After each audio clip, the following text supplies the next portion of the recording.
2020 कोविडचा time period. So तुमचा dosa center to idli, so हा गेम चेंजर कसा ठरला आणि हाच का? म्हणतात ना, रिव्हर्स इंजिनिअरिंग करायला सुरुवात केली.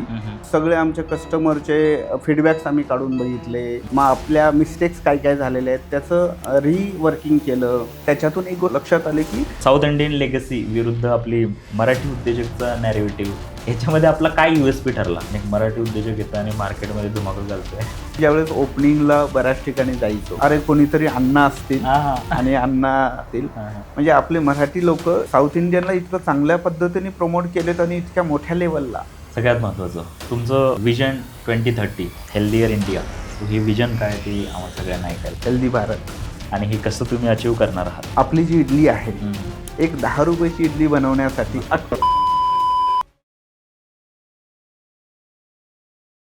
नमस्कार, मी सिद्धांत कवठाळे. आज आपण परत एकदा भेटतोय आपल्या बिझनेसवर बोलू काय या सिरीजमध्ये. आज मी एका जबरदस्त गेस्टना बोलवलं आहे. तुम्ही रोज सकाळी ज्यांच्या इथे जाऊन खूप कमी पैशामध्ये इडली घेता आणि ती पण एकदम टेस्टी इडली. सो तुम्हाला लक्षात आलं असेल की मी कोणाबद्दल बोलतो आहे. तर आज त्यांचे डायरेक्टर, नादब्रह्म इडली या ब्रँडचे संस्थापक डायरेक्टर दत्तात्रय सर आज आपल्या पॉडकास्टमध्ये आलेले आहेत. सो आज आपण दत्तात्रय सरांकडनं आपण त्यांचा बिझनेसचा माइंडसेट काय आहे, त्यांनी एवढं मोठा जो ब्रँड बनवला आहे आज तो कसा बनवला, त्यांचं पुढचं विजन काय आहे आणि एक डिटेल अशी जाणून घेऊया जेणेकरून तुम्हाला तुमच्या बिझनेसमध्ये हेल्प होईलच. सो आपण वेलकम करूयात आपल्या आजच्या या लीड टू सेलच्या द बिझनेसवर बोलू काय या पॉडकास्टच्या सिरीजमध्ये. नमस्कार सर, थँक्यू सो मच तुम्ही आमच्या पॉडकास्टसाठी आलात. सो आमच्या सगळ्या ऑडियन्सला तुम्ही थोडक्यात तुमच्याबद्दल सांगा आणि आपण डायरेक्ट जम्प करूयात आजच्या आपल्या क्वेश्चन्सवरती. जसं की तुम्ही ओळख करून दिली सगळ्यांनाच की दत्तात्रय निडवनचे डायरेक्टर ऑफ नादब्रह्म इडली. इडली हे आज सगळ्यांना माहीतच आहे. तर आणि नादब्रह्म इडली पण सगळ्यांनाच माहिती आहे. येस. तर नादब्रह्म इडलीच्या माध्यमातून आम्ही तुमच्यापर्यंत सगळ्यांपर्यंत इडली ही हेल्दी आहे आणि ती पोचवतो आहे. आणि आता बऱ्याच ठिकाणी आमचे आउटलेट्स आहेत. राईट. महाराष्ट्र असेल, गुजरात, राजस्थान, वेगवेगळ्या राज्यामध्ये पण आम्ही आत्ता नुकतंच चालू केलेलं आहे. वा सर, तुमचा लास्ट पॉडकास्ट मी बघितला डॉक्टर विष्णू मानेन सरांसोबत जो झाला. भारी लोक या पॉडकास्टवरती. माझे चांगले मित्र पण आहेत, खूप दिवस झाला आम्ही त्यांच्यासोबत काम करतो आहे. सो पॉडकास्ट बघितला, मला पॉडकास्ट खूप आवडला आणि म्हणलं सरांना अजून थोडं डिटेलमध्ये जाऊयात आणि त्यांच्या लाईफ जर्नीबद्दल तर सरांनी सांगितलेलंच आहे, पण आपण थोडं अजून जास्त बिझनेसवरती डिस्कस करूया. म्हणून आज आपण त्याच्यावरती डिस्कशन करूयात आणि आपला 100% प्रयत्न राहील की लोकांनी यातनं भरपूर सगळी व्हॅल्यू घेऊन जावी, बिझनेस वाढवावा आणि कोलॅबोरेशन्स करावे. सो ही एक आज थॉट प्रोसेस आहे आजच्या पॉडकास्टचा. सो सर, 2020 कोविडचा टाइम पिरियड. सो तुमचा dosa center to idli, so हा गेम चेंजर कसा ठरला आणि हाच का?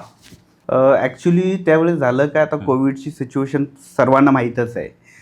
कोविडमध्ये डोस्याचे आमचे आउटलेट्स होते आणि वेगवेगळ्या लोकेशन्सवरती थोडेसे मोठे सेटअप होते त्याचे. तर तिथं आम्ही काय केलं, बरेच आमचे आउटलेट तिथं बंद करावे लागले आम्हाला.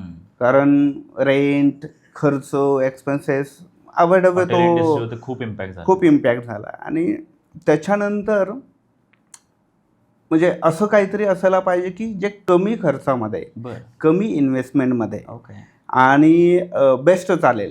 कारण आता तेव्हा आम्ही मोठी इन्व्हेस्टमेंट केलेली होती सगळ्या आउटलेट्समध्ये आणि ती इन्व्हेस्टमेंट केलेला त्याचा जो ROI आहे, तो ROI निघणं त्याच्यासाठी टाइम पिरियड जास्त लागणार होता. बरोबर. आणि भरपूर अशा गोष्टी होत्या तिथे. तर कोविडमध्ये झालं काय की जवळजवळ 1.5 वर्ष आम्ही आमचे पार्टनर्स, डायरेक्टर, बाकीचे आम्ही एकत्र बसून खूप आमच्या एक्झिस्टिंग व्यवसायावरती भरपूर R&D केले. बरोबर. म्हणजे केलं काय की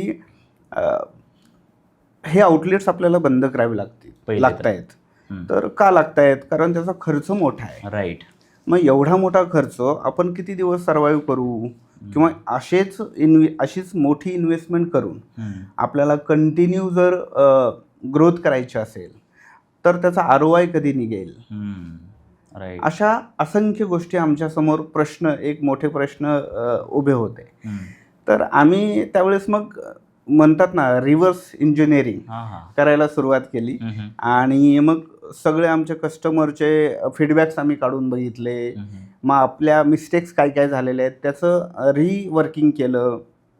आणि त्याच्यातून एक गोष्ट लक्षात आली की हे सगळे डोसा आणि बाकीचे प्रॉडक्ट तर जातात आहेतच, बरोबर. तर त्याच्यात आमची जी इडली होती ती इडली सर्वांना खूप लोकप्रिय झालेली. ओके. आणि त्याच्याबरोबरच झालं काय की मग इडलीचाच आम्ही विचार करायला लागलो की इडली इडली इडली काय करता येईल इडलीबद्दल.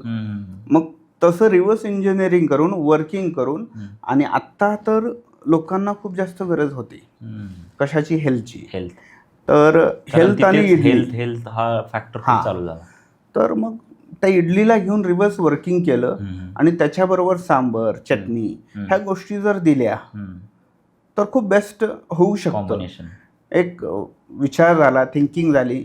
मग त्याच्यानंतर पूर्ण 1.5 वर्ष इडली आणि आम्ही हे समीकरण जुळवलं आणि इडलीच्या भोवतालीच म्हणतो ना आपण, इकडे तिकडे कुठेही न जाता इडलीच्या भोवतालीच कसं फिरता येईल, म्हणजे त्याच्यावरती कसं काम करता येईल. आणि जो आम्हाला प्रॉब्लेम झाला होता की इतके 6 आउटलेट बंद करावे लागले, खूप मोठी इन्व्हेस्टमेंट लागलेली होती आणि ROI सुद्धा लवकर निघणारा होता. मग इडली घेऊन जर आपण मार्केटमध्ये गेलं, सर्वांना दिलं तर ROI लवकर निघेल, ऑपरेशन्स इझी होतील. बरोबर. आणि त्या अशा असंख्य गोष्टी आहेत, आता किती सांगायच्या झाले तरी त्या कमीच पडतील. बरोबर आहे.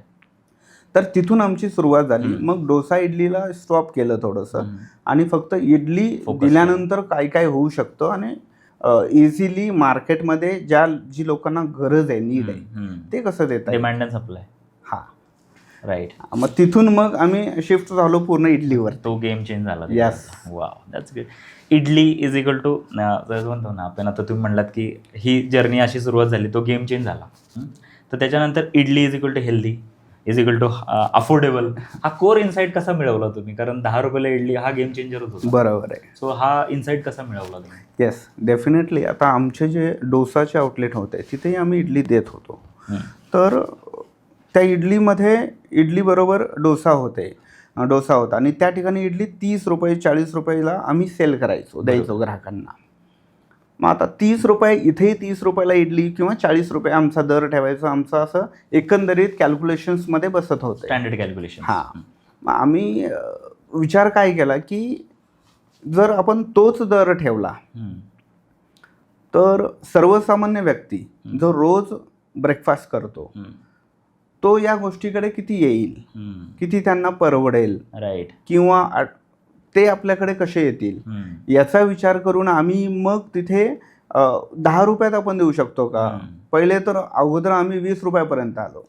आणि मग 20 रुपयापासून मग परत अजून खाली काय येता येईल, कारण ही इडली सर्वांपर्यंत पोहोचली पाहिजे.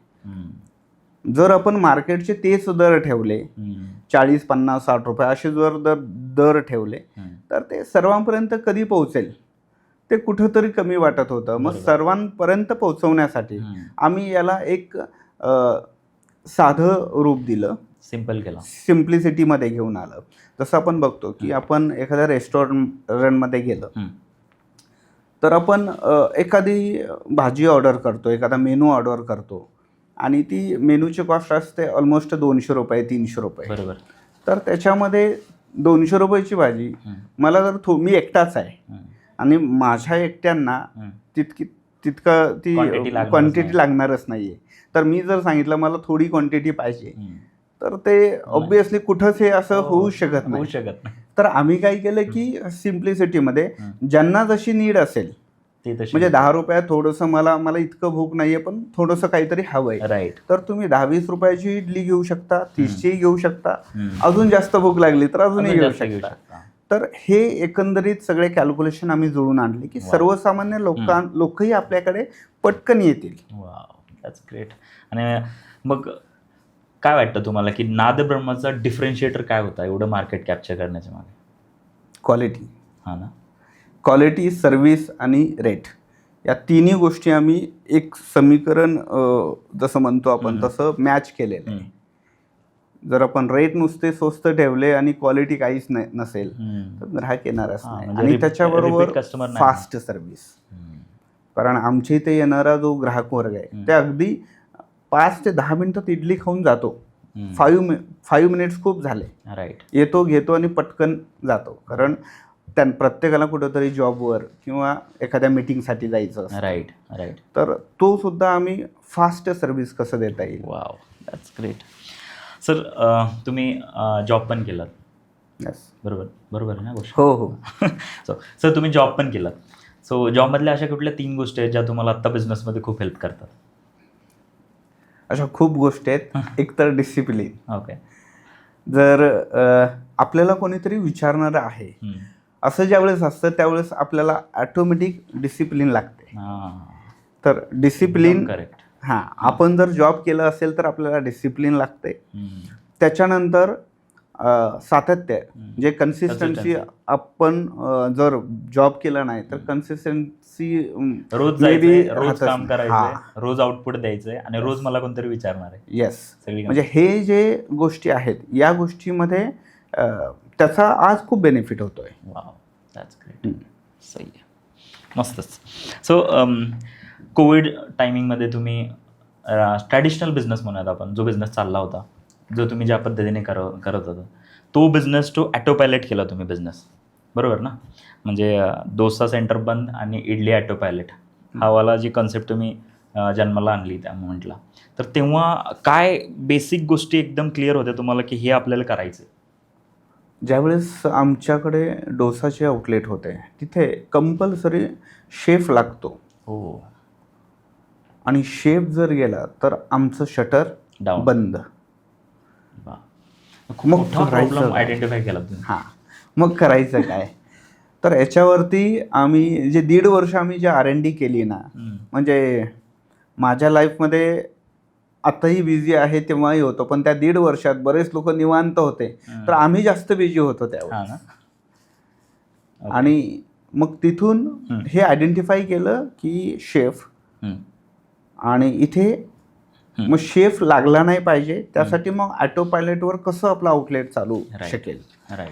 आणि अनेक लोकांना जर आउटलेट्स द्यायचे आहेत, फ्रँचायझी द्यायचे आहेत आणि अनेक लोकांचे सुद्धा बिझनेस डेव्हलप झाले पाहिजे, बरोबर, तर त्यांच्याकडे शेफ नाही आहे. आणि स्वतःला शेफ बनून आणि मग व्यवसायात उतरायचं हे समीकरण जर कोणाला त्या पद्धतीने करायचं असेल तर त्यासाठी कमीत कमी 4-5 वर्ष तरी जातात. बरोबर आहे. मग ते सगळं काढून आम्ही काय केलं की शेफ हा एकमेव जी गोष्ट आहे ती स्किप झाली तरच आपण ऑटो पायलटला येऊ शकतो. ओके. मग हा तुमच्या स्टँडर्डायझेशनचा एक पार्ट होता? हो, खूप मोठा विषय. खूप मोठा विषय, बरोबर ना? तो मला वाटतं की तुम्ही खूप मोठ्या लेवलला स्केल करायचं तर स्टँडर्डायझेशनच इम्पॉर्टंट आहेत. मला स्टँडर्डायझेशनबद्दल एक प्रश्न विचारायचा आहे की स्टँडर्डायझेशन करताना हे सगळं तुम्ही स्टँडर्डायझेशन करत होतात कारण बिझनेस मोठा करायचा, विजन पण मोठं होतं. खूप महत्त्वाच्या गोष्टी ज्या तुम्ही जे नियम पालन केले तर ते कुठले होते? स्टँडर्डायझेशन जर करायचं असेल तर सगळ्यात अगोदर SOPs. ओके. आम्ही प्रत्येक गोष्टीची, म्हणजे प्रत्येक काम कशा पद्धतीने होणं गरजेचं आहे, ओके, ते सर्वात अगोदर आयडेंटिफाय केलं. एक. ओके. सेकंड थिंग, आम्ही नुसत्या प्रोसेसेस खूप चांगले असून चालणार नाही, पेपर वर्क नाही आहे, पेपर वर्क नाहीये, तर त्याच्यासाठी लागणारी जी क्वालिटी आहे ओके त्या क्वालिटीवरती आम्ही काम केलं. एक क्वालिटी स्टँडर्डायझेशन केलं. राईट. आता याच्यामध्ये तुम्ही आमचं सांबर टेस्ट केलंच असेल. आम्हाला खूप अशा ग्राहकांच्या कडून फीडबॅक्स आहेत की आपल्यामध्ये जो दुधी भोपळा असतो तो दिसत नाहीये, तर आम्ही आमच्यामध्ये पण आहे, पण आम्ही तो वेगळ्या पद्धतीने डेव्हलप केलेला आहे तिथे. तर क्वालिटी. सेकंड थिंग, आम्ही त्याच्यामध्ये स्टँडर्डायझेशनमध्ये क्वालिटी डिफाईन करून घेतली. राईट. तिसरी गोष्ट महत्त्वाची म्हणजे बघा की एक झालं आपलं SOPचं स्टँडर्डायझेशन करून घेतलं. Second quality. त्याच्यानंतर जर हा बिझनेस स्केलअप करायचा आहे तर आम्ही ज्यांना फ्रँचायझी देणार आहोत किंवा नंबर ऑफ ठिकाणी आउटलेट्स ओपन करणार आहोत तर त्या ठिकाणची जी मॅनेजमेंट असते, मॅनपॉवर किंवा फ्रँचायझीज ओनर, यांना बिझनेसचं गायडन्स कसं देता येईल. ओके. म्हणजे तुमच्याकडे प्रॉडक्ट बेस्ट आहे, तुमच्याकडे SOP बेस्ट आहेत, राईट, क्वालिटी, ह्या दोन्ही गोष्टी, आणि क्वालिटी बेस्ट आहेत, हे सगळं बेस्ट असेल तरी ते ट्रेनिंग्स दिलं गेलं पाहिजे. रन करणारे ती लोक आहेत. Wow. तर या अशा That's great. तिन्ही गोष्टीवरती खूप वेगळ्या पद्धतीने आम्ही सेट करून ठेवलेले आहे. हा ना. याच सोबत अशी कुठली टाळली गोष्ट की ही बिलकुलच नाही करायची अशी कुठली होती त्या मोमेंटला? कॉम्प्रोमाइज, हा ना. क्वालिटी कॉम्प्रोमाइज ओके कुठलीच करायची नाही. ओके, मग हा तुम्ही नियमच बनवून ठेवला. Yes. वाव, मस्त. आता सर फ्रँचायझी म्हणल्यानंतर आपण भरपूर गोष्टी बघतो मार्केटमध्ये की चांगल्या वाईट दोन्ही गोष्टी घडतात. ठीक आहे. सो मी तुम्हाला जर विचारलं की सर तुम्ही फ्रँचायझी घेताना कुठले असे 5 फिल्टर लावाल की ज्याच्यामुळे तुम्ही फ्रँचायझी सिलेक्शन करणार, तर ते असे फिल्टर्स काय असतील? एक्झाम्पलमध्ये SOP असू शकते, कॅपिटल असू शकतं, रिटर्न ऑन इन्व्हेस्टमेंट. तुम्ही तुमच्या पद्धतीने सांगा. फ्रँचाईज जर कुणाला घ्यायची असेल तर सगळ्यात अगोदर प्रॉडक्टची मार्केटमध्ये नीड आहे का, येस. हे सर्वात अगोदर बघणं गरजेचं आहे. Okay first thing. Okay. Second thing, franchise घेतल्यानंतर ROI आणि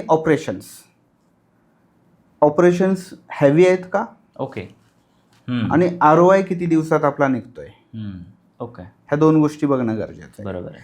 म्हणजे आता त्याच्यानंतर कंपनीचा सपोर्ट. कंपनी जी आपल्याला सपोर्ट देणार आहे त्या कंपनीमध्ये जे एक्सपर्ट्स लोक आहेत, जे आपण डायरेक्टर्स म्हणतो Management. किंवा मॅनेजमेंट, त्यांची कोर टीम, बरोबर. यांच्याकडे असलेलं नॉलेज, म्हणजे ते जर एक्सपर्ट्स असतील तर 100% आपल्याला खूप साऱ्या वेआउट्स, खूप साऱ्या स्ट्रॅटेजीज आपल्याला आणून देऊ शकतील. राईट. तर टीम, कंपनीच्या मागे बॅकबोन टीम काय, आणि सगळ्यात महत्त्वाची गोष्ट म्हणजे विजन. त्या कंपनीचं विजन काय. जर एखादी कंपनी विजनरी असेल तरच त्यांची फ्रँचायझी घेतली गेली पाहिजे. ज्यांचं विजनच नाहीये किंवा फक्त फ्रँचायझी विकायचं विजन असेल तर काय हेच राहणार नाही. तर अशा 5 गोष्टी सगळ्यात महत्त्वाच्या आहेत. ह्या प्रत्येकाने आवर्जून चेक केल्या पाहिजेत. कारण ज्यांच्याकडे बॅकअप नाहीये, ज्यांच्याकडे एक्सपर्ट्स लोकांची टीम्स नाहीये, स्टँडर्डायझेशन्स नाहीये, किंवा ज्या प्रॉडक्टची मार्केटमध्ये नीडच नाहीये, अशा टाईपमधली आपण जर फ्रँचायझी घेतली तर मग तर मी अजून एक मुद्दा ॲड करेल सर. मला वाटते नाथब्रह्मांनी अजून एक काम केलेलं आहे. मला असं वाटतं ते आहे पोझिशनिंग. ब्रँडिंग अँड पोझिशनिंगला महत्त्व दिलेलं आहे तिकडे. म्हणजे स्टँडर्डायझेशनसोबत ब्रँडिंग पण तेवढंच इम्पॉर्टंट आहे. नीड होती मार्केटमध्ये, पण सांगणं पण तेवढंच इम्पॉर्टंट आहे की आम्ही हे करतो आहे आणि हे प्रोडक्ट खरंच चांगला आहे. राईट. मला वाटतं ती पण एक गोष्ट खूप इम्पॉर्टंट आहे की हाऊ दे मार्केट. जो फ्रँचायझी, सपोज मला फ्रँचायझी घ्यायची आहे तर मी मार्केट, त्यांची पोझिशनिंग आणि मार्केटिंग कशी आहे हे पण मी चेक करायला हवं असं मला वाटतं. बरोबर ना? नक्कीच. येस. सो त्याच्याच सोबतचाच प्रश्न होता की खूप फ्रँचायझी आपण बघतो की चालू होतात, बंद होतात, विजन असेल नसेल, काय काय गोष्टी होतात. सो मेनी रिझन्स आहेत आउटलेट बंद होण्याच्या मागे. तर जे बंद होतात आउटलेट, तर तिथे काय तुम्हाला प्रॉब्लेम जाणवतो की बाबा अशा फ्रँचायझी किंवा आउटलेट बंद होतात त्यांचं काय कोर रिझन असू शकतं? 1-2-3 पॉईंट्स असू शकतात त्यातले. सगळ्यात अगोदर प्रॉडक्ट क्वालिटी. प्रॉडक्टची क्वालिटी जर चांगली असेल तर ते आउटलेट किंवा ती फ्रँचायझी फेल होणार नाही. बरोबर. सेकंड थिंग, ओनरचं माइंडसेट. प्रोडक्ट चांगला आहे पण ओनरचं माइंडसेट. ओनरला बिझनेस माइंडसेट आहे का, पेशन्स आहेत का. म्हणजे बऱ्याच वेळेस होतं काय, सुरुवातीला 1 महिना 2 महिने प्रत्येक ओनर्स खूप डेडिकेशन देऊन तिथे एकदम येतात, एक्साइटमेंट देऊन येतात. नंतर मग त्यांना हळूहळू त्यातलं थोडंसं डायव्हर्सिफिकेशन होतं, कुठेतरी दुसऱ्या ठिकाणी जातात. मग ते जर कमी झालं, म्हणजे तुमची व्यवसायातली कन्सिस्टन्सी जर आपण त्याच्यामध्ये दाखवली नाही तर तिथेही फेल होण्याचे चान्सेस आहेत. आणि थर्ड पॉईंट, फायनान्स. जर तुमचं फायनान्स जर व्यवस्थित नसेल, फायनान्सचं मॅनेजमेंट व्यवस्थित नसेल तर तिथेही फेल होण्याचे चान्सेस आहेत. राईट. आणि या सगळ्याबरोबर तुमचंही विजन असणं गरजेचं आहे की मलाही as a business vision important नाही आहे, पर्सनल विजन. म्हणजे मलाही व्यवसायात चांगल्या पद्धतीने सेट व्हायचं आहे. बरोबर. असं तरी असणं गरजेचं आहे. आणि हेही नसेल तर मग फेल होण्याचे चान्सेस ऑब्विसली आहे. राईट. सर क्वालिटीवरती आपण बोलतोच आहे की क्वालिटी इम्पॉर्टंट आहेच तेवढी. तर मला वाटतं की ह्या सगळ्या गोष्टी करताना तुम्हाला वेंडर्स हा खूप मोठा एक इम्पॅक्ट करतो. बरोबर. तुम्हाला भरपूर वेंडर्स लागत असतील. तर वेंडर चूज करताना काही गोष्टी इम्पॉर्टंट आहेत का बघण्याच्या? सिंगल वेंडर असावं की मल्टिपल वेंडर्स असावं, याचं तुमचं काय व्ह्यू आहे याच्यावर? वेंडर एकतर मिनिमम 10 ते 15 वर्षापासून तो वेंडर त्या इंडस्ट्रीला लीड करणारा असायला पाहिजे. ओके ओके बरं. मिनिमम 10 ते कारण त्याचा 15 डायरेक्ट वर्ष. इम्पॅक्ट क्वालिटीवरती होतो, हो हो ऑपरेशन्सवरती होतो. हो, मग तोच इम्पॅक्ट कस्टमरवरती दिसतो. 100%. आणि दुसरी गोष्ट जे आम्ही बघतो की त्या वेंडरचं ज्या इंडस्ट्रीमध्ये ते वर्क करतात त्याला सोडून त्यांचे इतर व्यवसाय आहेत का, ओके. त्याला सोडून त्यांचे जर इतर व्यवसाय असतील तर त्यांचं डायव्हर्सिफिकेशन खूप लवकर होतं, जबरदस्त इन्साइट दिलात बरं का. डायव्हर्ट होतात. आणि या दोन गोष्टी जर व्यवस्थित असतील आणि त्यांचं त्यांच्या व्यवसायातलं विजन असेल तर एक वेंडर असला तरी हरकत नाही. ओके. कारण त्याच्यावर डिपेंड आपण असतो आणि आपल्यावरही डिपेंड ते असतात. Right right. त्यांनाही बिझनेस हवा असतो आणि आपल्यालाही हवं असतं. एक्झॅक्टली. मग ते निवडतानाच तुम्ही ह्या काही पॅरामीटर्स तुम्ही फिल्टर्स ठेवू शकताय हो, आमची तर खूप मोठी लिस्ट आहे. हा ना. आम्ही एक वेगळ्या पद्धतीने त्याच्यात स्टँडर्डायझेशन केलं की अगदी कोणाला कसं कुठल्या कॅटेगरीमध्ये चूज करायचं. येस. आणि त्याच्यात आम्ही बघतो की short term, middle term, long term. Okay. जर वेंडर शॉर्ट टर्म म्हणजे एखादी छोटीशी गोष्ट आहे आपल्याला 6 महिन्यासाठी हवी आहे तर इट्स ओके. आणि एखादी 2-3 वर्षासाठी हवे तर त्या पद्धतीने त्यांच्या चेकलिस्ट आहे. ओके. आणि एखादा आपल्याला लॉंग टर्म साठी हवाय तर त्या पद्धतीने आम्ही त्यांच्याशी अग्रीमेंट्स करतो आणि त्यांच्या पॅरामीटर्स तशा सेट करतो. वाव. काय आहे आता इडली डोसा आपण जरा साऊथ इंडियनचं नाव घेतो कधी कधी, तर साऊथ इंडियन लेगसी विरुद्ध आपली मराठी उद्योजकचा नॅरेटिव्ह, तर ह्याच्यामध्ये आपला काय USP ठरला? कारण again we are doing South Indian product आहे, फूड तिकडचं आहे आपण म्हणतो, आणि एक मराठी उद्योजक येतोय आणि असं काहीतरी USP शोधून काढतोय आणि मार्केटमध्ये धुमाकूळ घालतोय. सो असे काय USP तुम्ही बांधलात मार्केटमध्ये? अशा भरपूर गोष्टी आहेत तशा. तर ज्यावेळेस एक किस्सा मी सांगतो. मी ज्यावेळेस ओपनिंगला बऱ्याच ठिकाणी जायचो तर त्यावेळेस सगळ्यांना तिथे जे गेस्ट असायचे त्या सगळ्यांना एक होतं की अरे कोणीतरी अण्णा असतील आणि अण्णा किंवा हे असतील. तर आम्ही जाऊन ज्यावेळेस आमचं डिस्कशन व्हायचं म्हणजे ते सगळे असे चकित व्हायचे की अरे तुम्ही म्हणजे आपले मराठी लोक इतक्या साऊथ इंडियनला इतकं चांगल्या पद्धतीने प्रमोट केलेत आणि इतक्या मोठ्या लेवलला. तर या खूप वेगळ्या फीडबॅक्स तिथून यायच्या. तर असं काही नाहीये की हे प्रॉडक्ट आहे तर त्यांनीच करायला पाहिजे, ते अगोदरच्या काळात होतं. राईट. तर जे व्यक्ती ज्या प्रॉडक्टला धरून सगळ्यात जास्त काम करतील ऑब्व्हियसली ते त्याच्यामध्ये ब्रँड बनवू शकतात. डेफिनेटली खूप मोठ्या लेवलला जाऊ शकतं. Wow, that's great. Okay sir, कस्टमरचा फीडबॅक खूप इम्पॉर्टंट असतो सगळ्या बिझनेसमध्ये. तर तुम्ही आपल्या या बिझनेसमध्ये की रिअल फीडबॅक हा कसा कॅप्चर केलात लोकांकडनं, की हा खरा फीडबॅक आहे याच्यावरती आपण काम करायला पाहिजे, तर हा फीडबॅक कसा घेतलात तुम्ही, त्याची काय पद्धत होती? आम्ही सुरुवातीच्या काळात आणि आत्ता सुद्धा आमची काही टीम आहे ती आम्ही ॲज अ कस्टमर म्हणून पाठवतो आणि ती टेस्ट करतात आमच्या आउटलेटवरती. आणि तिथे मग ग्राहकांच्या काय प्रतिक्रिया आहेत, त्यांचं डिस्कशन्स काय चालू आहे, म्हणजे कालची टेस्ट थोडीशी बदलली आहे असं ते बोलतात. का रे वा खूप बेस्ट क्वालिटी आहे. म्हणजे आम्ही आमचे जे ग्राहक आहेत ते काय बोलत आहेत इडलीबद्दल, सांबरबद्दल, चटणीबद्दल, ही एक फीडबॅक आम्ही घेतो डायरेक्टली. कारण तिथं आधीमध्ये कोणीच नसतं. बऱ्याच वेळेस होतं काय, फीडबॅक कोणीतरी आपल्याला सांगतं आणि आपण त्यांचं ऐकतो आणि ते बरोबर आहे की नाही माहीत नाहीये. पण जे कस्टमर्स आपण जर आम्ही सुद्धा एखाद्या ग्राहकांना विचारलं की सर इडली कशी वाटली तुम्हाला, ऑब्व्हियसली ते चांगली आहे म्हणतात. पण ज्यावेळेस त्यांच्या 2-3 फ्रेंडमध्ये ते डिस्कस करत असतात तेव्हा आमची क्वालिटी किंवा आमचा फीडबॅक रिअल असतो तिथे. ते एक. दुसरी गोष्ट आम्ही फीडबॅक चेक करतो की कस्टमर्स आमची इडली घेतल्यानंतर सांबर किंवा चटणी घेण्यासाठी परत रिपीट जात आहे का. जर कंटिन्यू तो सांबर घेतोय याचा अर्थ काय की त्यांना क्वालिटी कुठेतरी आवडलेली आहे. हे एक. त्याच्यानंतर तोच customers second day, third day म्हणजे वीकमधून किती रिपिटेशन्स त्यांच्या आहेत. फुटफॉल जर रिपिटेशन्स आहेत याचा अर्थ क्वालिटी व्यवस्थित आहे. जर रिपिटेशन्स नाही आहेत म्हणजे त्यांना आपली टेस्ट आवडलेली नाही. नाही. हो. तर ग्राउंड लेवलला जाऊन आम्ही पूर्ण फीडबॅक घेतो. खूप भारी इन्साईट दिला सर तुम्ही, कारण असा फीडबॅक घेणं आणि या पद्धतीने फीडबॅकला, कारण मला असं वाटतं की खूप सगळे फेलियरचे चान्सेस खूप कमी आहेत जर तुम्ही एवढा रिअल फीडबॅक जर घेत असाल तर प्रोडक्टचं रेटिंग उतरणं अवघड आहे. कारण ह्याच स्टँडर्डायझेशन आहेत ना की याच्यामुळे तुम्ही खरा फीडबॅक घेऊ शकता लोकांचा.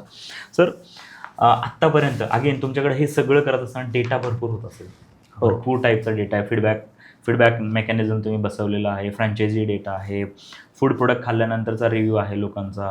मला वाटतं गुगल माय बिझनेसला सगळीकडे लोकेशन आहे, तिकडे गुगलचे रिव्ह्यूज तुम्हाला मिळत असतील. इंटरनल टीममध्ये तुम्ही भरपूर खूप मोठी टीम आहे तुमची, तुमचे युनिट्स आहेत, तिकडे मॅन्युफॅक्चरिंग युनिट वगैरे आहे, तर लोकांसोबत भरपूर तुम्हाला काही काही डिसिजन घ्यावे लागत असतील. तर जसं आपलं डिस्कशन झालं, तुम्ही डेटा ड्रिव्हन डिसिजन भरपूर घेता, तर असा कुठला टफ डिसिजन घेतला आहे डेटावरनं की तो डेटावरून डिसिजन घेतला मी असं तुम्ही सांगू शकता त्या डिसिजनला? येस, आत्ताच नुकतंच आम्ही आमचा डेटा पूर्ण सर्वे केला आहे. बरं. आणि फीडबॅकवरून असं लक्षात आलं की आमच्या रेग्युलरच्या ग्राहकांना अजून इडलीमधले व्हरायटीज हवेत. हो. बरं. बढिया. आणि हा एक खूप टफ डिसिजन होता, कारण तुझी एंटायर प्रोसेस चेंज होते ना, प्रोडक्ट चेंज करायचं. येस, एंटायर प्रोसेस चेंज होतीये आणि खूप मोठं ऑपरेशन्स त्याच्या पाठीमागे रेडी करावं लागतं. बरोबर आहे. खूप मोठं सेटअप उभा करावं म्हणजे लागतं. छोट्या बिझनेससाठी एका दिवस काय प्रॉब्लेम नाही चेंज करायला, पण आज तुम्हाला खूप मोठी चेंजेस. हो, तर त्याच्यामध्ये आम्ही आणि त्याच्याबरोबर जे आम्ही व्हरायटी ऑफ इडली ज्या आज मार्केटमध्ये आणलेले आहेत, येस, तर ते लोकांसाठी त्या नवीन गोष्टी आहेत आणि ते माहीत करून देणं आहे. बऱ्याच लोकांना बीटरूट इडली, रागी इडली, अशा वेगवेगळ्या व्हरायटीच्या इडल्या आहेत. तर हे पूर्ण डेटावरती एक खूप मोठं डिसिजन्स होतं आणि ते आम्ही खूप चांगल्या पद्धतीने मार्केटमध्ये आत्ता लॉन्च केलेलं आहे. राईट. कुठल्या ठिकाणी सर तुम्हाला मेजर काम करायला लागलं प्रोडक्ट चेंज करते वेळेस? बॅकएंड ऑपरेशन्स, म्हणजे पूर्ण मॅन्युफॅक्चरिंगसाठीचं जे युनिट आहे त्या ठिकाणी खूप मोठ्या मशिनरीज, खूप मोठ्या प्रोसेस युनिट्स, खूप मोठे ऑपरेशन्स, खूप मोठी टीम त्या बॅकएंडला रेडी करावे लागतात. तर तिथे खूप मोठे चेंजेस आम्हाला करावे लागले या एका गोष्टीसाठी. कारण ही दिसताना एक फक्त इडली दिसते, पण त्या इडलीच्या मागे म्हणजे खूप गोष्टी आहेत. आम्ही आमचा एक सर्वे केलाय सर, तर त्याच्यामध्ये काय की एक इडली बनवण्यासाठी 48 टाईप्सचे इक्विपमेंट्स लागतात. एक 10 रुपयाची इडली बनवण्यासाठी 48 प्रकारचे भांडी लागतात आणि त्या सगळ्यामधून मग एक इडली बनते. मग ही इडली सोपी बनत नाहीये. तर त्यासाठी 10 रुपये 20-30 रुपये द्यायचे आणि इडली खायचं आहे. येस. मॅनेजमेंट आल्यानंतर सर लोक आली भरपूर, बरोबर ना? त्यातल्या त्यात सगळ्यात महत्त्वाची फ्रंटलाईन हिरोज म्हणतो आम्ही त्याला, सेल्सच्या लोकांना. तर त्याच्यामध्ये डायरेक्टर फाउंडर्स पण येतात, कारण ते फ्रंटलाईन हिरोज आहेत. तर ही चूज करताना लोक किंवा ही घेताना अशी काही तुम्ही स्टँडर्ड SOPs काही ठेवल्यात का, किंवा काही गोष्टी ठेवल्यात की ह्या क्वालिटी आणि या गोष्टी तर या माणसांमध्ये असल्याच पाहिजे असं? येस, सांगायला आवडेल की आम्ही फ्रंटलाईनचे जे सेल्सची टीम आहे, हिरोज ज्याला म्हणतो आम्ही, ती टीम, त्यांना आम्ही हिरो नाही म्हणत आहे. ओके. आमचे हिरोज आमची ऑपरेशनची टीम आहे. ओके. बिकॉज आमच्या फ्रँचायझी ओनरला खूप चांगल्या पद्धतीने गायडन्स करणारी टीम आहे. ओके. सपोर्ट्स करणारी टीम आहे. ओके. That is heroes. कारण ते विकतात ते प्रोडक्ट. येस, बिकॉज आम्ही आत्तापर्यंत फ्रँचायझीची मार्केटिंग कधीच केलेली नाही आहे सेल्स करण्यासाठी. ओके. आणि आमच्या ज्या एक्झिस्टिंग आउटलेटवरती जे कस्टमर्स येत आहेत त्यांचे फीडबॅक असत आहेत आणि त्यांचा बिझनेस चांगल्या पद्धतीने होतोय, त्यांना सपोर्ट खूप चांगल्या पद्धतीने आम्ही देत आहोत. आणि आमची सगळी एंटायर टीम, ऑपरेशनची टीम, जी एकदम खंबीरपणे प्रत्येक गोष्टी, जर तुम्हाला इन्व्हेंटरी मॅनेजमेंट करायचं आहे तर अशा पद्धतीने करूयात. ओके. जर तुम्हाला मार्केटिंग करायचं आहे तर असं करूयात. जर ते सर्व्हिस दिली गेली पाहिजे तर अशा पद्धतीने देऊयात. सर्व्हिस अशी पाहिजे. त्याच्यानंतर कस्टमरसाठी जी क्वालिटी आपली बेस्ट आहे, ती ट्रेनिंगची टीम आहे. क्वालिटी आम्ही खूप चांगल्या पद्धतीने करतो. म्हणजे आमचं काम काहीच नाही आहे जास्त. आमचं बॅकएंडला ऑपरेशनमध्ये खूप मोठं काम आहे. तर बॅकएंडची ऑपरेशनची आमची टीम ते आमचे हिरो आहेत. वाव. म्हणजे बाहेरच्या जगामध्ये सगळे लोक सेल्सवरती काम करतात. बरोबर. आणि ते हिरोज आहेत त्यांचे. बरोबर आहे. तर आम्ही आमची ऑपरेशनची टीम हिरोज आहे. Wow, that's great. मग ही लोक घेताना तुम्ही काय माइंडसेट चेक करता लोकांचा? हो. काय असलं पाहिजे? हो. आम्ही सर्वात अगोदर तर ज्यांना व्यवसायाबद्दलचं नॉलेज आहे, ज्यांना व्यवसायाबद्दलचं नॉलेज आहे आणि ती लोक आमच्या फ्रँचायझीज ओनरला, आमच्या आउटलेटला खूप चांगल्या पद्धतीने गायडन्स देऊ शकतील, सपोर्ट करू शकतील.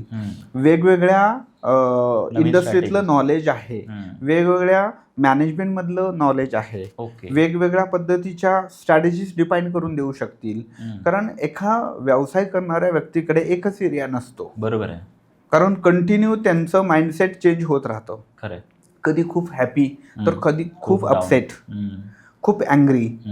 तर अशा सगळ्या सिच्युएशन्समध्ये त्यांना सपोर्ट देणारी जी टीम लागते की येस सर, अशा पद्धतीने हा चॅलेंज आला तर आपण असं करूयात, डोंट वरी. म्हणजे एक पॉझिटिव्ह माइंडसेटची टीम. आम्ही त्याची एक वेगळी चेकलिस्ट, आमच्याकडे कमीत कमी 3 ते 4 हायरार्की आहे. त्याच्यामध्ये आम्ही इंटरव्ह्यू सिलेक्शन करतो आणि तिथून चेक करता की आपल्याला कुठला पर्सन कुठे फिट सिलेक्शन होऊ शकतात. That's great. जबरदस्त. म्हणजे मला असं वाटतंय की तुम्ही SOP नुसते प्रोडक्टमध्येच नाही तर सगळ्याच गोष्टीमध्ये एक एक गोष्टीचं स्टँडर्डायझेशन केलेलं आहे, डिटेल्डमध्ये. सर कसं असतं, लोक म्हणल्यानंतर लोक आणि माइंडसेट म्हणल्यानंतर आपण अजून एक गोष्ट बोलतो की ओनरशिप माइंडसेट वाढवायचं एखाद्याला, तर त्याने डेली अशी एखादी कुठली गोष्ट सवय लावली पाहिजे स्वतःला ज्याच्यामुळे त्याचा ओनरशिप माइंडसेट वाढेल? ओनरशिप माइंडसेट वाढवण्यासाठी अशा भरपूर गोष्टी येतात. पण मी म्हणेल की ओनरशिप ज्यावेळेस तुम्हाला माइंडसेट क्रिएट करायचं आहे तर प्रत्येक गोष्टीची तुम्ही ओनरशिप घेतले गेले पाहिजे. राईट. आपण जर प्रत्येक गोष्टीची ओनरशिप आपण घेत असेल तरच आपलं एक ओनरशिप माइंडसेट क्रिएट होतं. बरोबर आहे. ते फर्स्ट. सेकंड थिंग, ज्यावेळेस आपण आपली टीम असते, फॉर एक्झाम्पल मी सांगेल की घरामध्ये वडील असतात, त्यांच्याकडे 2-3 त्यांचे मुलं जर असतील तर ते तिन्ही मुलांना सेम गायडन्स करतात, सेम सपोर्ट करतात, सेम सगळ्या गोष्टी देतात. बरोबर. तशा पद्धतीचं आपण जर ॲज अ ओनरशिप मेंटॅलिटीनी जर राहायचं असेल आपल्याला तर आपली टीम त्या सगळ्यांना सेम गोष्टी दिल्या गेल्या पाहिजेत. ओके. एक त्याच्यानंतर आपल्याकडे असणारे वेंडर्स, त्यांना सुद्धा सगळ्यांना एकाच पद्धतीने आपण ट्रीटमेंट दिली गेली पाहिजे. राईट. त्याच्यानंतर आपले ग्राहकांना पण एकाच पद्धतीने दिलं गेलं पाहिजे. राईट. तर ओनरशिप माइंडसेट कुठून तयार होतो तर तुम्ही ॲज अ प्रत्येक व्यक्तीबद्दल काय थिंकिंग करता आणि काय ट्रीटमेंट तुम्ही देता. म्हणजे जर आपण माझ्याकडे जर 10 एम्प्लॉईज असतील तर 4 एम्प्लॉईला मी वेगळी ट्रीटमेंट देतोय आणि मी 6 एम्प्लॉईला वेगळी देत असेल तर माझंच माइंडसेट ओनरशिपचं नसतं आणि ते तयारच होत नाही. बरोबर आहे.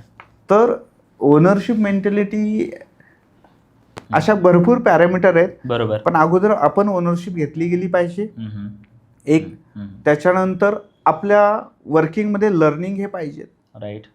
तर बरेच ओनर होतात पण ते साध्या आपल्या ऑफिस बॉयचं ऐकत नाही. म्हणजे त्याच्यातून ओनर माइंडसेट तयारच होणार नाही. कारण तुमच्या लर्निंग ऐकण्याची भावना असायला पाहिजे. बरोबर आहे. तरच तुम्ही ओनर माइंडसेट तुमचं तयार होऊ शकतो. अगदी बरोबर सर. सर सगळ्यात महत्त्वाचं तुमचं काय म्हणतात विजन 2030 हेल्दियर इंडिया. सो ही विजन काय ते आम्हाला सगळ्यांना ऐकायला आवडेल. हेल्दी भारत. आणि हे कसं तुम्ही अचीव करणार आहात? येस, बऱ्याच ठिकाणी आपली जी इडली आहे ही इडली अवेलेबल नाही आहे. बरोबर. तर अशा प्रत्येक ठिकाणी आम्हाला आमची इडली अवेलेबिलिटी करून द्यायची आहे आणि लोकांमध्ये सगळीकडे एक अवेअरनेस क्रिएट करायचं आहे की इडली आणि इडली सारखे अजून काही प्रॉडक्ट असतील तर हे आजच्या काळाची गरज आहे. बरोबर. आपण फॉरेन कंट्रीजमध्ये जर बघितलं ना तर तिकडे स्पायसेसवाले प्रॉडक्ट कोणी कन्झ्युम नाही करत आहेत. तिकडे एकदम आपण बॉईल केलेले प्रॉडक्ट, व्हेजिटेबल्स याच्याकडे जास्त फोकस आहे. बरोबर. आणि त्याच्या उलट इंडियामध्ये प्रोसेस. तर त्याच्यासाठी आम्ही आमच्या आउटलेट्स प्रत्येक शहरामध्ये, प्रत्येक डिस्ट्रिक्ट्समध्ये ओपन करून त्या ठिकाणी अवेलेबल राहायचं आहे आम्हाला. कारण आमचा आउटलेट दिसल्यानंतर ऑब्व्हियसली तिथून जाणारा जो वर्ग आहे तो येणार आहे, कन्झ्युम करणार आहे. जर आपण अवेलेबल नसू आणि त्या ठिकाणी मॅकडॉनल्ड सारख्या ब्रँडचं जर आउटलेट असेल तर ऑब्व्हियसली इडली नाहीये, सगळीकडे अवेलेबिलिटी. येस. सो जेव्हा जेव्हा तुम्ही हा विचार करताय की आपल्याला अवेलेबल व्हायचं आहे, नवीन नवीन प्रोडक्टमध्ये पण तुम्ही आत्ता एंट्री करत आहात, जसं तुम्ही इडलीमध्ये पण अजून काही 4-5 प्रोडक्ट्स आणलेले आहात. सो आपला फोकस काय असणार आहे? फक्त इडली असणार आहे नेक्स्ट 2030पर्यंत, की अजून आपल्या काही नवीन प्रोडक्शनमध्ये गोष्टी सुरू होतात आहे? नाही, आत्ता तरी इडलीच आहे. कारण इडलीच एकमेव प्रॉडक्ट आहे जे खूप हेल्दीयर आहे. तर आत्ता तरी इडलीच आहे. हां ना. Yes, that's great. सर, काही क्वेश्चन्स आहे, एकदम शॉर्ट क्वेश्चन्स आहेत, मला तुमच्याकडून जाणून घ्यायला आवडेल. तुमचे दोन्ही बिझनेस आहेत, बट मला तुम्हाला विचारायचं आहे की इडली की डोसा? दोन्ही. ओके. फेवरेट चटणीचा कॉम्बो? चटणी. हां ना. Yes. चटणी, नावच चटणी. येस. ओके. सर, एक अपयश असं तुम्हाला जे बिझनेस सुरू केल्यानंतर आलं मोठं, आणि ज्यातनं तुम्ही खूप मोठी लर्निंग घेतली, एखादी स्टोरी पण असू शकते? अशा खूप आहेत. एखादी स्टोरी सांगा प्लीज. डोसा इडलीचा जो फीडबॅक जे आम्हाला खूप मोठं हॅम्पर झालं त्यावेळेस, की तीही गोष्ट आहे. त्याच्या अगोदर खूप असे व्यवसाय आहेत ज्या ठिकाणी अपयश, आणि आता आपल्याला माहीतच आहे यशाची पहिली पायरी अपयशापासूनच सुरुवात होते. बरोबर आहे. तर खूप असे इन्सिडेंट आहेत. जर एक्झाम्पल सांगायला गेलं तर ज्यावेळेस डोसा इडलीचंच एक्झाम्पल आम्ही सांगतो की खूप मोठी इन्व्हेस्टमेंट आमची अडकलेली होती आउटलेट्समध्ये. त्याच्याबरोबर एक बॅकएंडला आमचं एक सेटअप होतं, जे ऑपरेशन जिथून आम्ही रन करत होतो, जे रॉ मटेरियल्स आम्ही क्रिएट करून देत होतो, त्याचं खूप मोठे एक्सपेन्सेस तिथे लागलेली होती. त्याच्यानंतर या डोसा इडलीच्या आउटलेट्समध्ये मागील 16-17 वर्षाचं एक्सपिरियन्स तिथे आम्ही सेट केलेलं होतं. आणि इतकं करून सुद्धा इथे जर अपयश येत आहे तर मग काय, इट्स ओके, अजून काहीतरी बेस्ट आणि मोठं होणार असेल. राईट. ओके. हां, मग तिथून आम्ही परत विचार केला. आणि त्यावेळेस काय झालं की भरपूर सोल्युशन्स होते, सजेशन्स होते की आपण हे बंद करून दुसरा व्यवसाय चालू करू, अजून काहीतरी करता येईल. बरोबर. पण असं इकडे तिकडे न जाता आपण ज्या ठिकाणी काम केलेलं आहे तिथेच जर आपण सर्च केलं तर तिथेच आपलं जे यश आहे तिथेच लपलेलं आहे. बरोबर आहे. अपयश जर काढलं तर यशच आहे. तर त्यासाठी आम्ही दुसरीकडे अजून 10 ठिकाणी न बघता प्रॉडक्टमध्ये आपण एक्झिस्टिंग एवढे 4-5 वर्षापासून डोसा इडलीच्या आउटलेटमध्ये आम्ही भरपूर काम केलं होतं. तर त्याच्यामध्ये काय करता येईल.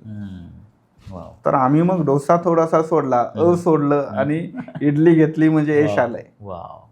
म्हणजे बरोबर आहे. म्हणजे तुम्ही म्हणता की भले पे आउट करायचं आहे तुम्हाला, बिझनेस चेंज करा, पण असं नाही की तुम्ही कम्प्लीट टेरिटरी सोडूनच बिझनेस करताय. बरोबर. कारण तुम्हाला आज एवढ्या वर्षाचा एक्सपिरियन्स होता, तुम्ही फक्त काही गोष्टी चेंज केल्यात ज्या की इम्पॉर्टंट होत्या, आणि त्या चेंज केल्यामुळे तुम्हाला ती मी एक स्टोरी ऐकली होती संदीप माहेश्वरीचा एक सेशनमध्ये. तो म्हणला होता की यार तुम्ही एकाच ठिकाणी खिळा मारताय, पण तिथं तिथं पिलर आहे, त्याच्यामध्ये खिळा घुसतच नाही आहे. तुम्ही जस्ट ती जागा सोडा आणि दुसरीकडे खिळा मारा, बस दॅट्स इट. तेवढेच गोष्ट चेंज करायची असते. आणि ह्यासाठी आपण माहीत नाही किती किती गोष्टी करतात लोक. सो आणि अजून एक मला असं लर्निंग मिळालं तुझ्या की सिम्प्लिसिटीमध्येच सगळं काही आहे. बरोबर. गोष्टी सिम्पल करा. भले बॅकएंडला खूप गोष्टी आहेत, बट तुम्ही सिम्प्लिसिटीकडे जेवढे वळाल तेवढे तुम्ही फास्ट जाल आणि तेवढे तुम्ही लवकर पण पोहोचाल तुमचं जे उद्देश असेल तिकडे. नक्की. बरोबर. तुमची अशी कुठली सवय आहे का ज्यामुळे तुमचा फुल डे ठरतो की तुमचा डे कसा असणार आहे? पहिल्या दिवशीच शेड्यूल ठरलेलं असतं. ओके. एकतर मी माझा पूर्ण होल मंथचा शेड्यूल बनवून ठेवतो. ओके. त्याच्यानंतर त्याला डिवायडेड करतो आम्ही वीकमध्ये वीकमध्ये. आणि त्याला डेलीला शेड्यूलिंग करून ठेवतो. ओके. आणि पहिल्या दिवशीच आमचे शेड्यूल फिक्स असतात. ओके. उद्या काय या करायचं मंथमध्ये आणि या हां. डेमध्ये काय करायचं. डेमध्ये काय करायचंय हो. आणि मग त्याची पूर्वतयारी ऑलरेडी 1 महिन्यापासून केलेलीच असते. तर त्या शेड्यूलिंग प्रमाणेच आमचं कामं असतात सगळ्या ठिकाणी. हो. ज्यामुळे लोकांनी मला वाटतं की सगळ्यांनी याच्यावरती काम करायला हवं, कारण तुम्ही जोपर्यंत डे शेड्यूल नाही करत, म्हणजे मी कन्सेप्ट ऐकली होती की तुम्ही दिवस व्यवस्थित प्लॅन करा, वीक व्यवस्थित जाईल, वीक व्यवस्थित प्लॅन करा, 1 महिना व्यवस्थित जाईल, आणि महिने व्यवस्थित प्लॅन करा, 1 वर्ष निघेल, आणि असेच वर्ष पुढे जातात. नक्कीच. आणि त्याच्यामध्ये महत्त्वाचं काय असतं, नुसतं असंच न करता ज्यावेळेस आम्ही डे प्लॅन करायचा असतो की प्रायोरिटी 1 प्रायोरिटी 2. ओके. कोणत्या कामाला प्राधान्य जास्त दिलं गेलं पाहिजे, राईट, आणि कोणते कामं डेलिगेट केले गेले पाहिजेत, याची पूर्ण आमच्याकडे एक वेगवेगळ्या कन्सेप्ट आहेत, वेगळ्या चेकलिस्ट आहेत. वाव. आम्ही डिफाईन करून ठेवलेल्या आहेत की ह्या गोष्टी या व्यक्तीने केल्या पाहिजे, त्या व्यक्ती त्यांनी तुम्ही सुद्धा केल्या मॅनेजमेंटमध्ये जवळपास 5 डायरेक्टर आहात तुम्ही. बरोबर. तुम्हाला ह्या सगळ्या गोष्टी डिटेलिंग भरपूर गोष्टी करायला लागत असतील, कोण कुठली गोष्ट करणार आहे. खूप राईट ना. खूप. सो त्यामुळे ते प्रायोरिटी वाली. हां, प्रायोरिटी 1 प्रायोरिटी 2 जोपर्यंत आपण डिफाईन करत नाही तोपर्यंत ते काम कम्प्लीट होतच नाही. आणि एखादी प्रायोरिटी 1चं काम आहे ते आपण जर एखाद्या ज्युनियर टीमला दिलं किंवा दुसरा व्यक्ती करतोय, तर तिथे तितक्या पद्धतीच्या रिझल्ट्स किंवा रिटर्न्स येत नाहीयेत. राईट. आणि आपण प्रायोरिटी 2 किंवा 3चं काम करत बसलं तर तिथे तितक्या पद्धतीच्या रिटर्न्स तिथेही येणार नाही. एक्झॅक्टली. तर ही एक ते चूज करता आलं पाहिजे. बऱ्याच वेळेस होत असते. बऱ्याच वेळेस मला वाटतं की म्हणून भरपूर लोक ऑपरेशन्समध्ये स्टक होऊन जातात. हो. आणि ज्यामुळे बिझनेस ग्रो होत नाही. बरोबर. सर, तुम्ही आता ऑलमोस्ट आपण 300+ फ्रँचायझी आहोत नाथब्रह्मच्या, जवळपास 300+ फ्रँचायझी झाल्यात. तर मी एक असं विचारेन तुम्हाला की जर तुम्ही आज 17-18 वर्ष झाले ऑलमोस्ट, तुम्हाला टोटल जर बिझनेस टोटल मला बिझनेसच्या जर्नीमध्ये 22 years. Okay. I am doing only business. आणि त्याच्या अगोदर मी साधारणतः 6 महिने जॉब केलेला आहे. ओके. आता जेवढा तुम्ही एक्सपिरियन्स घेतलात, आता तुम्ही ज्या कुठल्या माइंडसेट, थॉट प्रोसेस, जे कुठले नॉलेज तुमच्याकडे आलं आहे, आणि आज जर तुम्ही 18 वर्षाचे असतात तर तुम्ही कशाने सुरुवात केली होती, केली असती? मी 18 वर्षाचा राहिला असतो तर मी एक बेस्ट बिझनेसमॅन कोण आहेत त्यांच्या इथं फ्री ऑफ कॉस्ट काम केलं असतं पुढचे 3 वर्ष. वा, जबरदस्त. जिथे मला डायरेक्ट बिझनेस, रिअल बिझनेस शिकता येईल. मला वाटतं हे सगळ्या लोकांनी जे बिझनेसमध्ये येणार त्यांनी हे पहिली गोष्ट केली पाहिजे. Yes, that's great.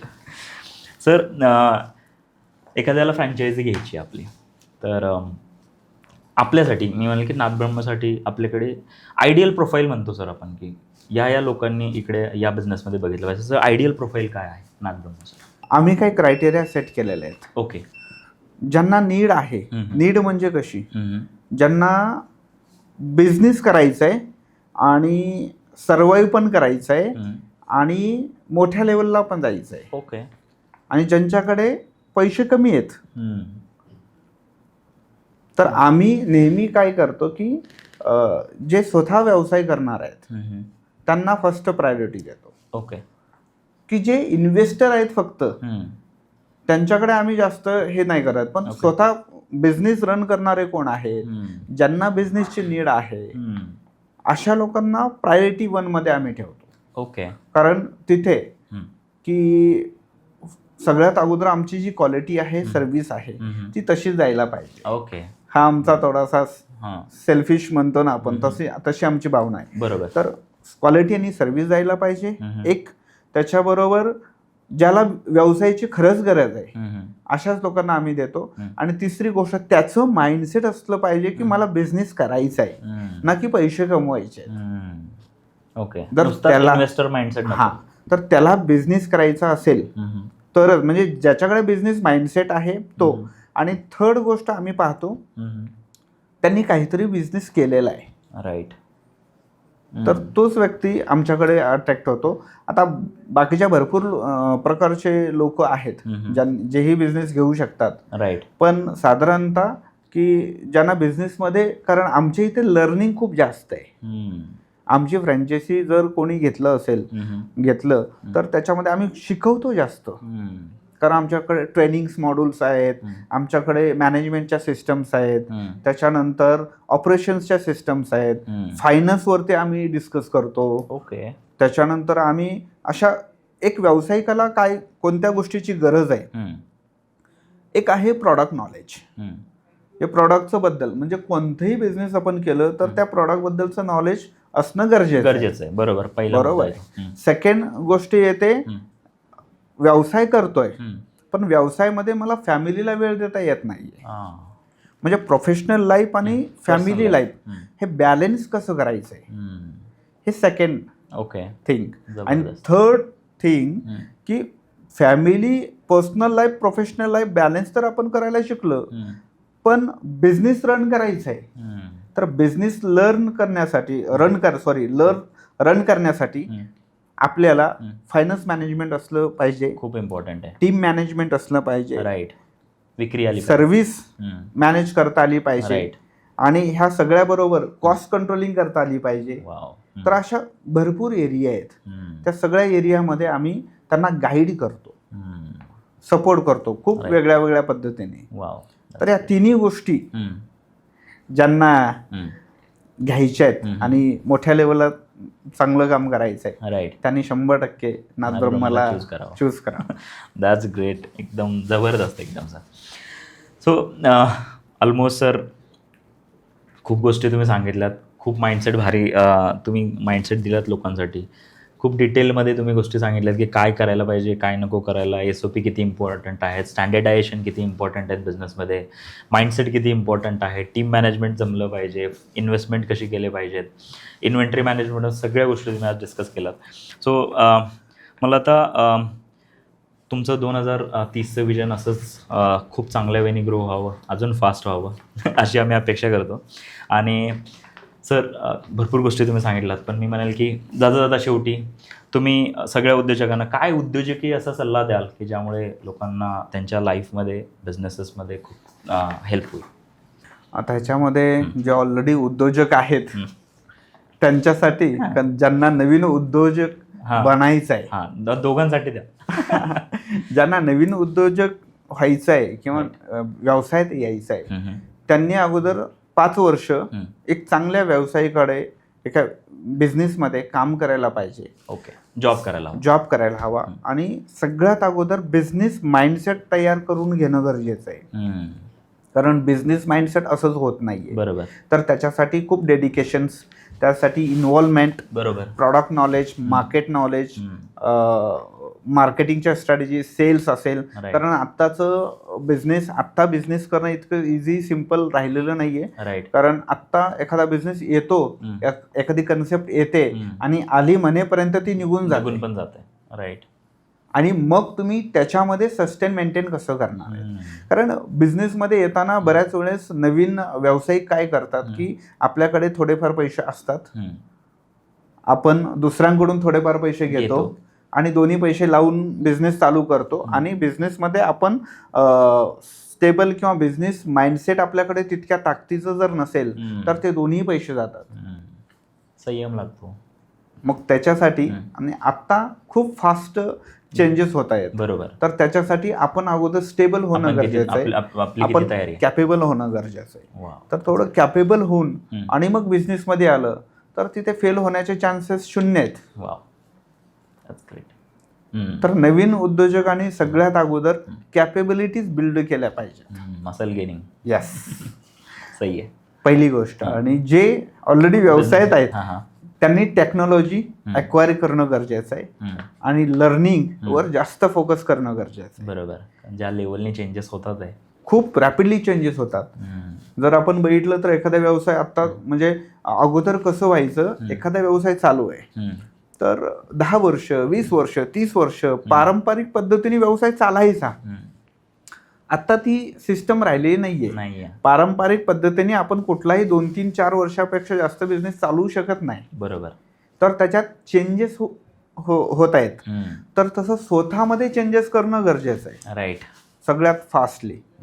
आणि नुसतं स्वतःमध्ये चेंजेस न करता आपल्या व्यवसायात सुद्धा चेंजेस पाहिजे, तेवढेच आणले पाहिजे. टेक्नॉलॉजीचा यूज करणं असेल, टेक्नॉलॉजीचा यूज करून. आणि नवीन जे ऑलरेडी व्यावसायिक आहेत हम्म. त्यांनी त्याच्यामध्ये व्यवसायाच्या दिशा आता चेंज होत आहेत. हम्म. हम्म. म्हणजे व्यवसायामध्ये पूर्ण बदल केला गेला पाहिजे बरोबर 360. हम्म. आणि ऑटो पायलटवर कसं जाता येईल. हम्म. नाहीतर हम्म. आपले जे ऑलरेडी व्यवसाय करतात लोक हम्म. ते जर तसंच आपण राहिलो हम्म. तर होतं काय, हम्म. त्याचे खर्च तसेच राहतात हम्म. आणि ते तुम्हाला ग्रो होऊन देणार नाही. बरोबर स्टॅग्नेशन होतात. हा, आणि Stagnation ऑटोमायझेशन नंतर मध्ये downच जर होतं. ऑटोमायझेशन मध्ये जर आपण गेलं नाही हम्म. तर खर्च तितकेच राहतात, हम्म. बिझनेसही तितकाच येतो बरोबर आणि मग एका दिवशी आपल्याला शटडाऊन व्हावं करावं लागेल. लागतं. बरोबर आहे. तर त्यासाठी ज्यांचे व्यवसाय चालू आहेत त्यांनी एकतर सगळ्यात अगोदर स्वतःमध्ये बदल केला पाहिजे, व्यवसायात सुद्धा बदल केला पाहिजे, लर्निंग घेतली पाहिजे त्यासाठी. कस्टमायझेशन किंवा ऑटोमायझेशनला कसं घेऊन जाता येईल बरोबर. ते बघणं गरजेचं आहे. हम्म. आणि हे केलं तर आपण कॉस्ट कंट्रोलिंग करू शकतो आणि आपण सस्टेन मेंटेन करत ग्रो होऊ शकतो. Right sir. नाही तर होता येणारच नाही. जबरदस्त.